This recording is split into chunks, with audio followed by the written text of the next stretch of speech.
Good afternoon and welcome to the Bobby Moore Stand here on YouTube. My name's Gary and this is my transfer roundup today. Now I said I want to make a load of transfer shows. I just want to make them when I get a little bit excited.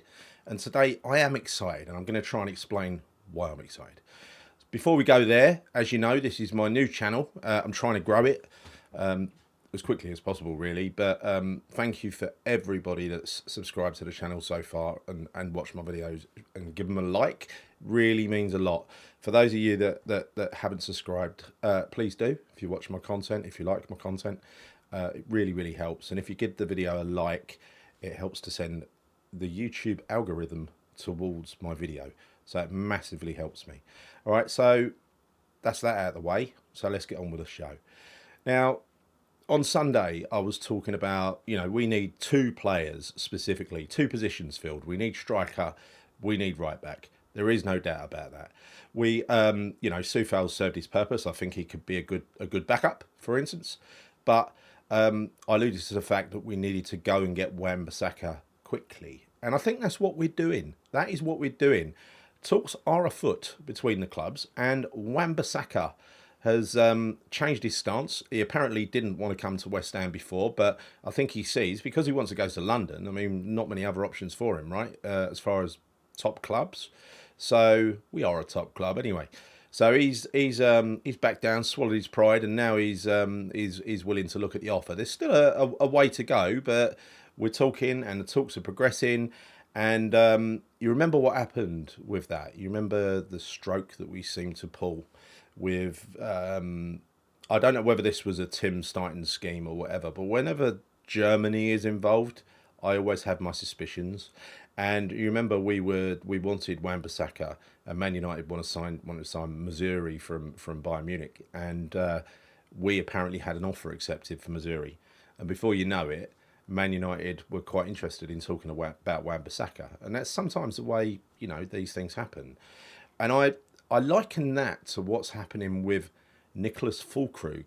He's not the half Krug, he's the Füllkrug of Borussia Dortmund, 31-year-old striker. We've been linked with him for 39 million. Now that doesn't sound like a pearl diving effort, does it?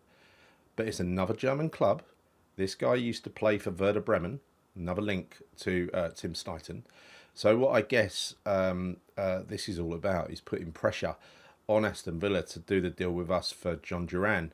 Now, that deal will happen, I think, because it's gone completely quiet, and that's usually a really good sign. And also, all the ITKs are saying the talks are progressing and everything else.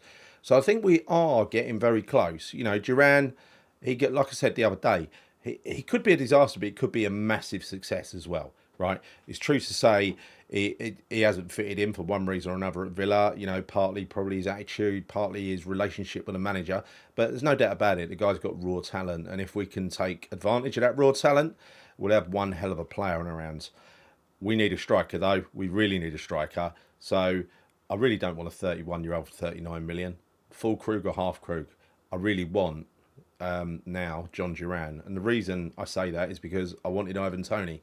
But it looks like he's going to go to Spurs, sadly. So whatever. If he goes to Spurs, the man's dead to me. Who cares? But I think taking this kind of approach is a bit more intelligent than years gone by, where David Sullivan couldn't get his man and he sent a badly spelt email to the club, the selling club, saying, "It's your last chance. It's your last chance. If you don't sell me that player, I'm going to go and buy one from Dortmund." Right, yeah, he did that. He actually did it. So again, according to the ITKs, Wan-Bissaka, that is progressing massively. Like I said, I'm a massive fan of his. And if you're in any doubt whatsoever, you'll be able to find it. Watch a replay of the FA Cup final, Man United against Man City. He was outstanding. And we'll have two Aarons. We'll have him and Aaron Cresswell in the first team. It has to be a first, doesn't it? Surely for us. Someone have proved me wrong, I would imagine. The one thing about I'm jumping between stories here, but the one thing that perhaps makes me think Duran might not happen quickly is I do have a feeling that Villa are holding out because they don't really want to be facing him in a couple of weeks' time, and I don't blame them for that. but can't we do one of those informal gentlemen's agreements? I mean, you look at Sullivan. He's got a trustworthy face, right? You trust him, wouldn't you? Shake hands on it. I promise not to play him. I really, really promise. And and then he could get some strange injury just before the game or something like that, which means he's not available for selection. I mean, that's perfectly fine. That's standard procedure with many clubs, isn't it? The trouble is, I guess, that you couldn't really do that with John Durand because he'd be on Instagram 5 minutes later telling everybody what happened. Yes. So, right back, about to be sorted. Striker, I'm confident will be sorted. Looking forward to both of those players arriving. I reckon we'll get wan-bissaka quickly. I reckon it'll happen this week. Like I said, we might be made to wait for Duran. But as long as it's happening, I'm fine with that. Finally, we've had initial discussions around Leeds winger, bloody name, Crescencio Somerville, known as Jimmy to his mates. Now, if we got those three players, plus a new centre half, I think that might be getting on for a very, very good window. Not a perfect one, but a very good window. It's not perfect because of the time it's taken. Think back to Pellegrini. We got a lot of that business done early, didn't we? So that's it. It's promising. It's moving on. I'm getting really excited now. We've got Crystal Palace coming up at the weekend. I think Bowen will be playing in that. I don't think Paqueta's rejoined the squad yet. I don't know why. I thought he was supposed to rejoin the squad. But there was a surprising bit of news as well, is that the injured Edison Alvarez turned up in America to join the squad. And he looked like there was nothing wrong with him, apparently. He was walking freely, didn't look like he had an injury. Now, obviously, that can just be surface level. But that was apparently a lovely surprise. It wasn't what Lopetegui expected. So I think from that you can say that Alvarez, there is maybe an outside chance that he might be available to start against Villa in a couple of weeks. And bloody hell, we need him. We really need him. Also, I think it's the worst kept secret in the world that he'll be announced as the new captain. Bloody right too. Bloody right too. He's got to lead by example. He's in the middle of the pitch, within shouting distance of any other player. He's not backwards in coming forwards, let me tell you.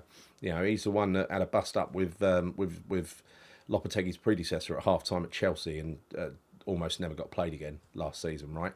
He demands high standards of himself and those around him, and he gets really, really hacked off when he can't deliver or they can't deliver.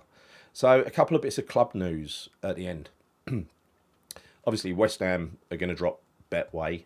About bloody time. I mean, when I did that video with John, we were just looking at it thinking, well, Betway, it's a bit fishy. It's a bit fishy, all this, the way they've done this. To save themselves 100 grand, they potentially cost the club that they sponsor £85 million, which is pretty much the same amount as they've ever paid us in, because I did it up, I did back of a fag packet sort of calculations on how much they've paid us based on the values of it. It's about 85 million they've paid us in all these years, about 10 years or so.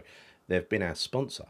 And so that's ridiculous. In one fell swoop, over 100 grand, they've really, really caused us a massive issue. And on Paqueta, I think I read a story a couple of days ago that West Ham might be thinking that, maybe the FA do not have jurisdiction over this because the offences happened in Brazil. They didn't happen over here. And so are they, could West Ham sue because it's not covering, that is not inside the FA's jurisdiction. That should be the Brazilian FA dealing with that, not the English FA. So that's an interesting one because I was convinced at the start of this, if you saw some of my shows, that a lot of this was the press building up a head of steam and kind of demanding that the FA go after him. And I think the FA, they'll do anything to please the press. They really will.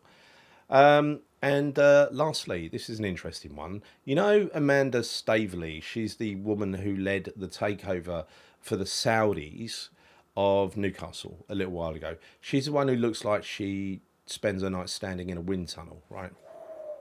She's she was the brains behind that, and apparently she sold her stake in Newcastle.